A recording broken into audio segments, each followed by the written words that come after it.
Good evening, and thanks again for tuning in to another episode of Community Voice PHL Talk Show on WPPMLP 106.5 FM.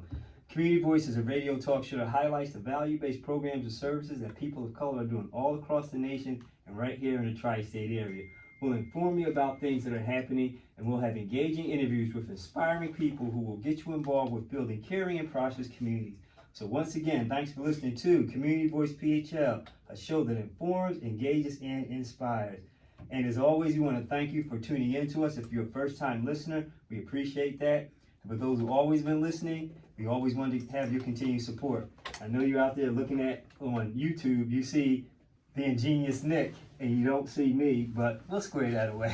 We'll get the video going in just a second. But Nick, what's up, bro? What's been happening, man? Yeah, life is amazing. Glad to be here for another one. Another engaging conversation. Good day. Good day for sure. Good day for sure. Spring has sprung, but the weather just don't seem to agree with it, though, right? Bipolar. What's going on? One day is 60, one day is 40. I don't know. Yeah. I guess they'll get it right. The weather will get it right. But listen, there's a lot of great things happening in the city and the tri-state area in particular. The spring events, of course, all that great stuff is coming up. One of the things I definitely want to share is an event that'll be coming up on Monday. The Philadelphia, National Violence Prevention Organization, which has just started. They're going to have a youth listening session, and that'll be at the Hunting Park location, 2221 West Venango Street, 2221 West Venango. So if any of the youth that you work with, or if you just want to come in and have part of that conversation, it'll be an anti-violence youth listening session. So that the youth can come out and get their voice, and you can hear what they have to say about the violence that's happening in the city. So come on out and take part in that, and that'll be the 31st, Monday, March 31st from 6 to 8 p.m. And it'll be a great event to get an opportunity to support the youth, hear what they have to say, come with some solutions along the way, because violence is not as high this year, Nick, but it's still out there though, right, bro? So we still gotta make sure we hear the youth voice in that space and be able to be proactive in that space as well. So absolutely. Yeah. So what's your thoughts on that though, man? It's always work to be done, It's like it doesn't come to a complete halt, but I see some improvements. Yeah, that's for sure. And I know, like when I was growing up, some of the things that were happening in the hood was like, really challenging, but at the same time, we had a different approach to how we handled those things. And now it just have to be fine-tuned to approach it what the youth have to say. Because more when I was growing up, it was the adults that could stem it, be like, no, y'all stop it. But now, those violent offenders are getting younger and younger, so we have to really hear what they have to say to help mitigate that. And speaking of youth, we are excited to have on the show two guests that are really rocking it out in the space of working with the youth in particular. One of our guests, I had a chance to meet her at an event. Can't even remember the event name. I know we had met at this one event, and we really connected, and we really realized the importance of the work that was being done, particularly with youth and youth voting. But this guest, she has a depth of work with the youth that goes far, far, far beyond just youth voting. Angelique Hinton is a political and community organizer and advocate for a new generation of voters. She co-founded PAU Votes, and the purpose of doing that was to create a winning outreach for voter and voter mobilization programs. Now I could go on and on for all the great things she's done, like she's the president of Norristown NAACP. She served as a president of NAACP for Norristown from 2020 to 24, Montgomery County, Norristown Public Library, did work there, Community Hero, the Bullhorn, all that great stuff. And if you're an Eagles fan, you probably saw her picture on the Eagles games when she was being recognized for her great community work. So I want to thank for being on the program, Angelique Hinton, and I believe she has with her darling daughter is going to join part of the conversation as well. Angela, thanks for being on Community Voice. Thank you so much for having me. It's a pleasure. You're welcome.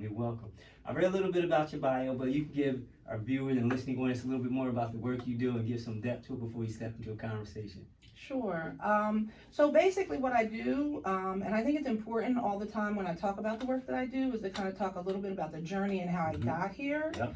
Right? And so I grew up in Montgomery County, which is the second wealthiest county of the state, right? And it's beautiful and very well resourced, right? Unless you live in the communities where the Black and brown people live.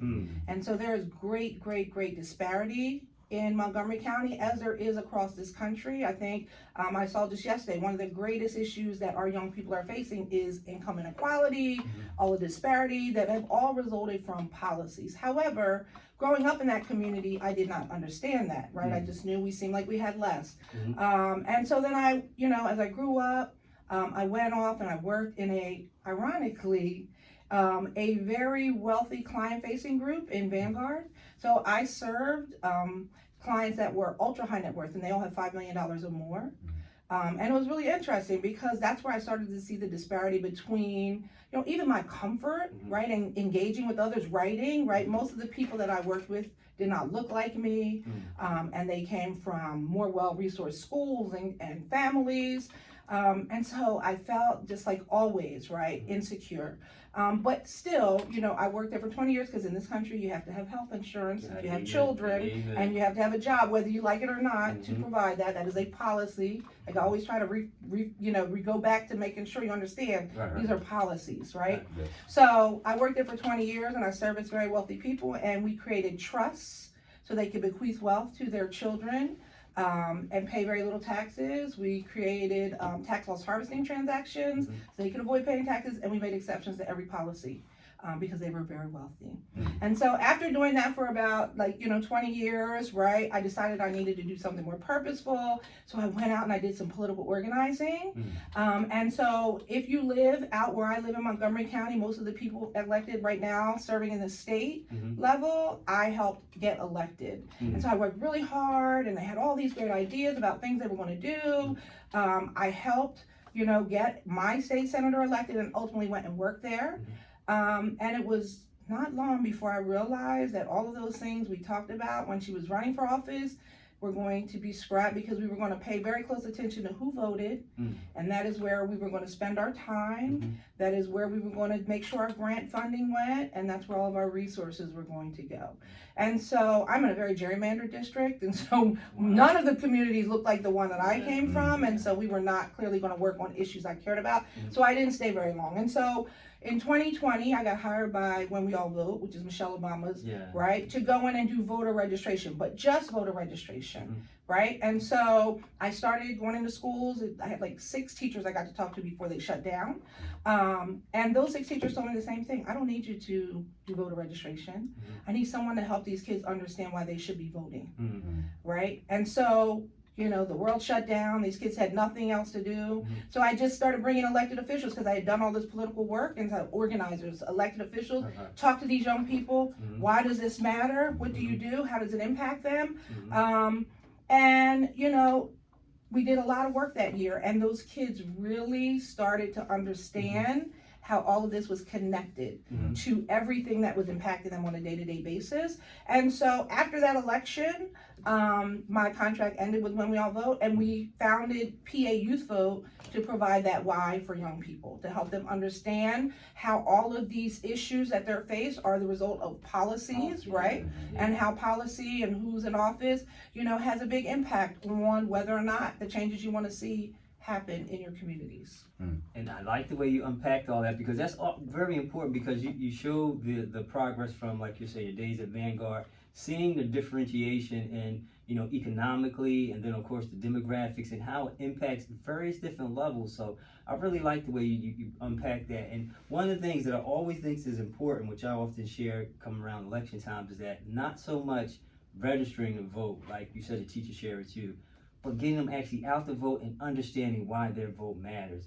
And can I just say too, I think a lot of people don't understand, because you hear all the time, right, communities of color especially, right, there's a great disparity in who's participating, and it's often our communities are not participating. And I really get frustrated when people say it's apathy, because it's not, right? One, there is, and this is by design, right? There is a great inequity when it comes to school funding across this country, but Pennsylvania was ruled unconstitutional in how they fund. They were taken to court, sued by the NAACP and some public law centers, and found unconstitutional. And so many people don't know, when you have people that lose their homes to property taxes, it's because this country primarily funds public education through property taxes.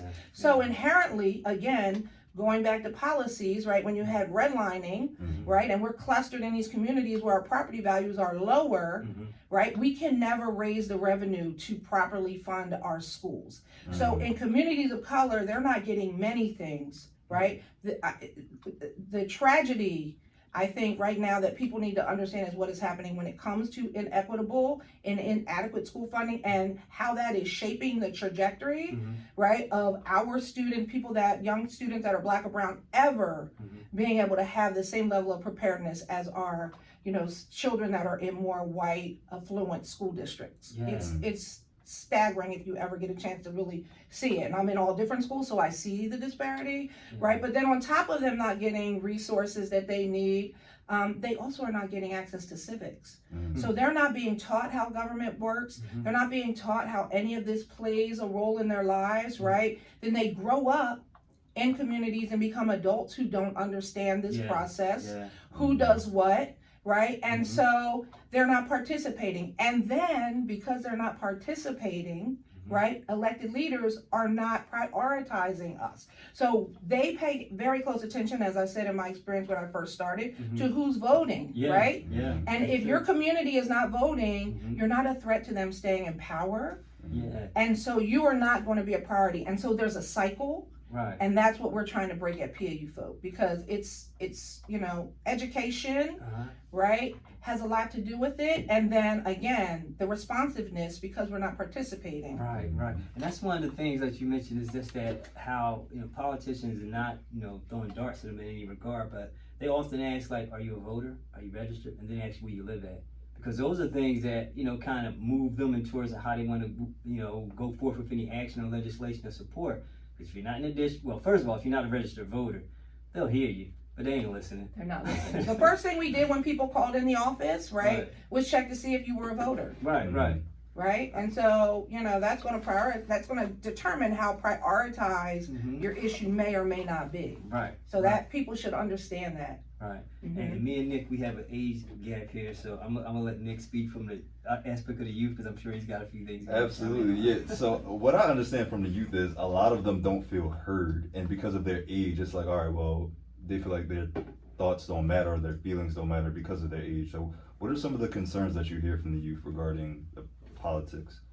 So to respond to that too, right, I've heard elected officials say we're not going to schools because young people don't vote. So they're not being heard, they're not being listened to, they're not being engaged, right?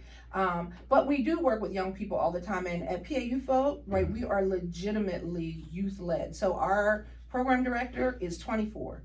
Right, and she creates programming that engages youth, but they care very much, and it's also important. Like it's local, right? It depends on where you live. So Philadelphia, gun violence is a huge issue, right? School funding that we just talked about. In Philadelphia, it's interesting. Across Pennsylvania, your zip code determines whether or not you're in an underfunded school district. But Philadelphia, there's inequity within the school district. So your day-to-day experience is very different if you go to Central versus Strawberry Mansion. Right? And so it has a lot to do with the community outside, how resourced it is. Central has a lot of funding from alumni, right? So that's something they care very much about. They also care very much, though, about things like I said, homelessness, right? Whether or not there are jobs for them is something they care a great deal about. Mental health supports, which they feel are not, and they're not because they're in underfunded schools, so they don't have counselors there, right? So those are things that many of them care about. And I'd say those are like issues that kind of translate across, but like we don't spend a lot of time. Our program goes into very strategic, right, and how we determine where we're going to engage. And it's underfunded school districts with high populations of Black and brown students. So we're trying to reduce the disparity, right, and provide equity when it comes to civics. So we're only in schools, Black and brown young people. But if you go to like a Lower Marion, I remember one time, right, they cared about a park, that was going to be potentially turned into a school. So it's very regional, it varies, right, but they care a lot about issues. And I think they are tired of elected officials that are not addressing, especially I just heard yesterday, like a really interesting podcast where they were talking about income inequality, right? Like the opportunities for our kids, right, are like terribly different, right, than even for me, right, as a young person. Like our kids are living with us until they're like 30 or maybe longer now, right, because there's not a lot of opportunity for them to actually get out and earn an income, right, that is going to provide them affordability of the expenses of life. So it's challenging, but they care a lot. Well, having the youth understand the civics, power of their vote, and then also there's a portion of mobilizing. How do you deal with or support youth when they're mobilizing over something that they really believe is advantageous for their future and their livelihood? Yeah, so basically doing organizing with them, right? Like kind of bringing them together. And like I said, I'm very, or we are very intentional about letting them lead, right? So really understanding, even before we engage a lot of times, is really asking them, well, what issues do you care about, right? Let me connect this whole messy thing, right? Like the people like, I hate politics, I do too, but let me connect the policy and what's on the ballot to the issues that you care about. So it's always by leading with listening, right? Because you get people that just want to come in as adults and take over. And that is just not going to continue to bring young people in, right? They want to be seen and heard, to your point, right? They want to feel like you are listening to what matters to them. And even in some of the ways, right? Being open and flexible to understanding that the way young people organize is not like our ancestors did, right? They have different strategies. And so being open to do them. And so even like our programming, right? Like GOTV, traditionally you go knock doors. Well, we don't do that. What we did for this last election was we created a whole field day. Like, remember old school field day? So it was like a civic themed field day that our interns, who are all college age, they created all of these different stations that were all civic themed, but we went to Martin Luther King and took some other schools and we played outside all day, but there was this overarching civic theme that was embedded within it, right?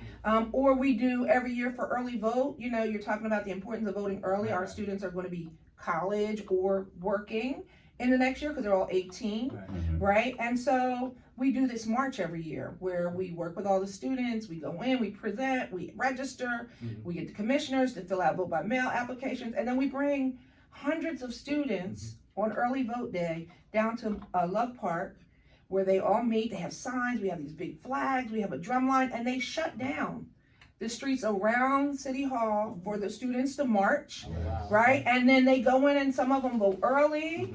And then we turn it into a big party with a purpose. We have food, swag, right? And then a lineup of young speakers speaking to other young people about the importance of being civically engaged and holding those people in City Hall behind us accountable for being responsive to the things they want to see. And so, I didn't know if you wanted to jump in on that. Go ahead. Okay, because one of the things I was going to say is that sometimes throughout the election cycle, there's what they would call popular elections, president, mayor, city council. Talk about how you're getting the youth to understand, as you mentioned in the civics, the importance of every election. Like this year, my term is in a sexy election year, right? So, it's sexy though. Well, I mean, young it people is. care about racial justice, so judges are on the ballot. Right, that's what DAs are on the ballot. Right, no, I just, again, that's my expression of saying that some people dismiss it. And to your point, yes, it is sexy because every election is important. So talk about how you encourage the youth to understand how important every election is. So every 6 months, we have an election in Pennsylvania. Every 6 months, we go into schools and we present what is on the ballot in that election cycle, right? This is judges, so we will bring in judges to talk about the work they do, right? And how important your judiciary is when it comes to young people caring very much about racial justice, right? If you want to see criminal justice reform and a justice system that is more fair and equal, right? And maybe more rehabilitative than punitive, right? You need to know who these judges are and where they stand on these issues and the role they play in so many things, right, that happen to you every single day. Whether or not people are just going to sit in jail because they can't afford bail, whether or not what their process is, are they going to give people all of the information they deserve to know about their rights if they're going to be evicted, right, on up to the court that ruled Pennsylvania unconstitutional for how they're funding our schools, right? So they play a very big part in our lives, but every 6 months, we change our presentations. This is what's on the ballot. We talk in every, like the primary, the importance of the primary. We're in a closed primary state, right? We make sure they're aware of that. So we're providing that education in every presentation. We make sure they understand when it comes to returning citizens and people that are incarcerated, who actually does have a right to vote and who does not. But every election matters very, very much and impacts you, and the local elections impact you the most.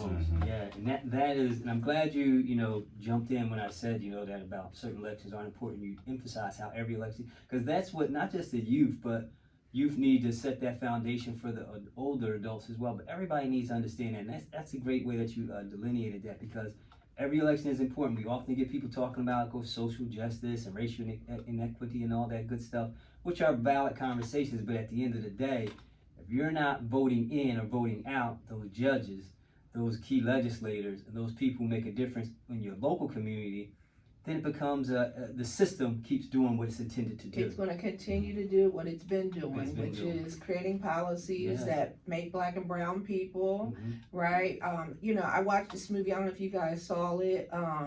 The other day, I tried to get my daughter. I watched it. Yeah, and so it talks. Origin. It talks very much about how policies have created all these inequities and inequalities, right? And it was very brilliant but evil. Right? What was the name of the movie? Origin. Okay. It's Ava DuVernay's latest movie, and it really breaks down like the caste system, if you will, and how it's scary, because if you look at where the policies were created that we have right now, like Jim Crow and all that, to make Black people, right, the inferior race. These are the same policies, honestly, like historically, that were used to begin the Holocaust, right, which are now being brought back again to really try to continue to keep one race inferior to another. But policies have created, I would say policies have gotten us into this, and it is going to take policy to get us out of that. Right? And so every election we have to be voting. And again, elected leaders pay extremely close attention to who's voting. So you made a good point about, the policies that come up.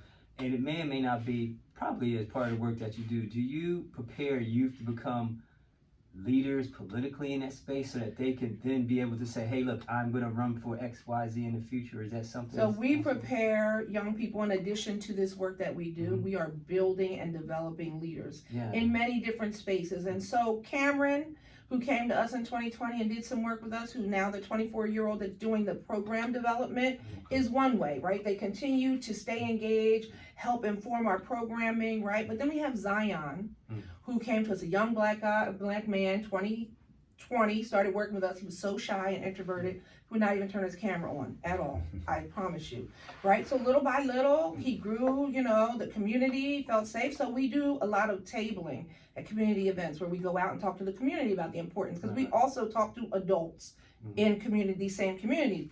So he started growing in confidence and talking to people at the tables about the importance of voting, right? Fast forward to that, he went to college for his first year, came back. I said, you're going to do the press conferences for the organization, because we all know Commissioner Sabir loves a press conference.